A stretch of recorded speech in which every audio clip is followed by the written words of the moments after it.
Okay, y'all. Well, here we stand in the CZ booth on day 2. No. I had to think about it too. Is it day 2 SHOT Show? One of my most favorite places to be with my buddy Cole. We've done some videos together, right? Yes, sir. And I think even some of them were published. Might be, yeah. And but you got what were we talking about earlier? The Bren 3.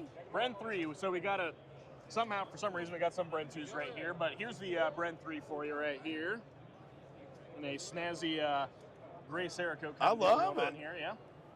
So let me tell you a little bit about it. Please. So Bren 3 was actually developed as a result of feedback that we've gotten from the Ukraine war from people in the field. Oh, so wow. the Bren 2 is a great platform. It's being used extensively in Ukraine right now. The Bren 3 was kind of updated with some feedback we got from there, as I said. So let me go ahead and start front to back. The most obvious change here aesthetically is going to be the handguard. It's a little bit lengthened here, so you can get your hand out a little bit further. We got an ingress point here for adjusting the gas block, as opposed to the old system here, where, as you can see, the gas block's exposed at the end of the receiver here. So on the old gun, it was a 3-position gas system. It was a normal, a slightly enlarged gas port for adverse conditions, and then a fully off for rifle grenades. As it turns out, we've learned over the past 3 years, rifle grenades aren't really used that much anymore. So we went ahead and changed that from the standard, the adverse, and then a dedicated suppressed setting.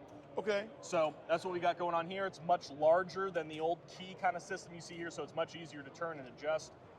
Simplified the gas piston system from a 3-piece to a 2-piece system. Going a little bit further down here on the bolt carrier and the bolt itself, the carrier had an anti-bounce system to prevent out-of-battery firing. We simplified and kind of tweaked that system a little bit to make it more efficient. The bolt itself now has dual extractors instead of single, so it's much more reliable as far as ejection goes. Something else you'll see aside from the handguard, probably the most obvious difference here, is on the side of the receiver here we got these 4 screws. So this is an extruded aluminum receiver, and we got a steel bolt with a steel cam pin that's riding on that aluminum. Steel on aluminum, after a little bit, Sure. It's going to wear out. So not only have we changed this to a steel to make that a little bit more long-lasting as far as durability goes, also removable. So this serialized component, the upper here, essentially you've expanded the lifespan of the gun tremendously by being able to change out that bolt cam pin guide. Oh, nice. Yep. And last thing here on the bottom, so we've got the folding stock is now fit into an aluminum piece back here instead of a plastic one. We found that guys who are deploying the stock and then clacking it back in here are wallering out that hole on the plastic, making it really wobbly. So with a aluminum, you're preventing that a bit. Other cool thing, the takedown on this gun used to be you drop the trigger pack. Trigger pack, by the way, 100% backwards compatible with the Bren 2. But the drop the trigger pack, take the stock out, and then all the bolt guts fall out.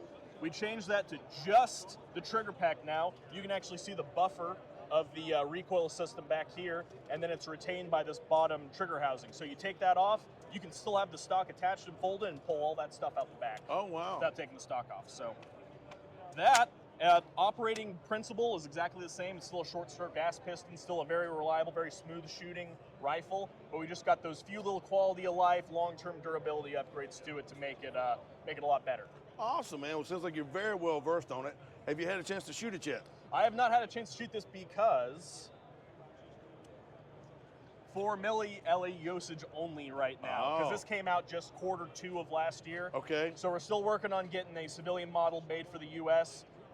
Until that time, we've still got the Bren 2 here, but the Bren 3 really cutting edge as far as like a foreign service rifle. Gotcha. Right now. Awesome. Yeah. And at some point, this will be available to the civilian market. Yes, sir. To be sure. Yes. Awesome. Absolutely. All right, man. Well, I certainly appreciate all the info. That's excellent. Yep.